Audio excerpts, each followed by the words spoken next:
मैं अपनी तरफ से कोई चीज़ बनाकर यहाँ पर नहीं रखना चाहता। जैसा सभी लोग अभी चर्चाओं का दौर चल रहा है, तो जनप्रतिनिधियों द्वारा यहाँ के टीकमगढ़ के आप लोग मीडिया के माध्यम से, लोगों के माध्यम से जो भी अच्छे सुझाव आएँगे, उन सब पर मैंने सीएमओ साहब से कहा है कि नगर पालिका में पार्षद लोग, अध्यक्ष जी, बाकी सब लोग इसमें चर्चा करें और फैसला लें। जिस जमीन पर अभी कलेक्टर विवेक श्रोत्रिय खड़े हैं, साथ में नगर पालिका सीएमओ और तहसीलदार खड़े हैं, अगर कलेक्टर विवेक श्रोत्रिय की नजर इस जमीन पर नहीं गई होती तो यह जमीन भी अतिक्रमण में होती। तो नमस्कार दोस्तों, मैं अनुराग दीक्षित। जिले के विकास में अहम भूमिका निभा रहे कलेक्टर विवेक श्रोत्रिय ने जेल के सामने करीब 3 एकड़ जमीन जो बदहाल थी, किसी की नजर नहीं थी, बरसात में 8-8, 10-10 फुट पानी इस जमीन में भर जाता था। जब विवेक श्रोत्रिय ने देखा तब केंद्रीय मंत्री वीरेंद्र खटीक, विवेक चतुर्वेदी और सीएमओ ओमपाल सिंह से बैठक कर जमीन का भराव कराकर समतलीकरण कराया, जिस वजह से यह करोड़ों की जमीन बच गई, वरना यह भी अतिक्रमण की चपेट में आ जाती।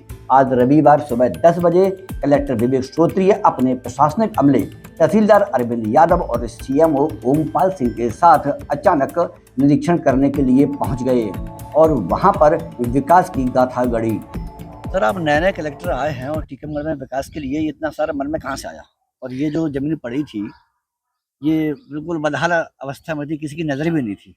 नहीं, ऐसा नहीं है कि किसी की नज़र में नहीं है। जो भी सूचनाएं आती हैं वो सभी आप लोगों के माध्यम से, या तो मीडिया के माध्यम से आती है, जनप्रतिनिधियों के माध्यम से आती है।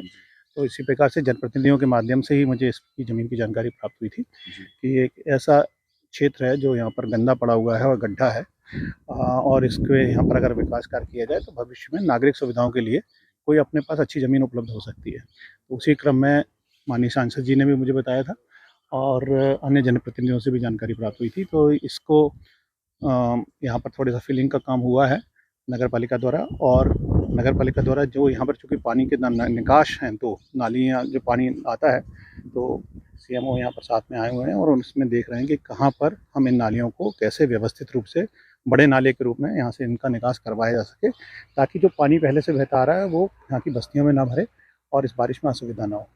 फिर नंबर 2, जो ये क्षेत्र यहाँ पर 2-3 एकड़ ज़मीन जो दिख रही है, ये भी नगर पालिका के को ही जानी है, ताकि यहाँ पर पार्किंग जैसी अपनी सुविधा, बहुत पूरा शहर में कंजेशन है या और नागरिक सुविधाएं कुछ विकसित करना चाहते हैं, तो उस पर चर्चाएं नगर पालिका स्तर पर हो रही हैं।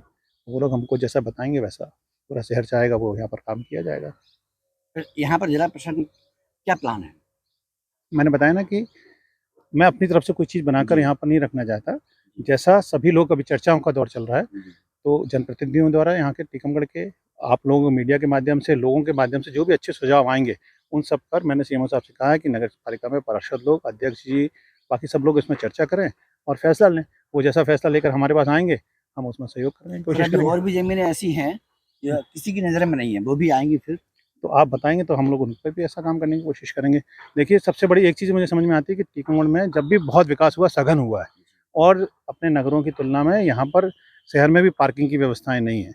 तो जो भी हैं, लोगों को मंदिर की ज़मीनों में और अपनी कार पार्क कर रहे हैं।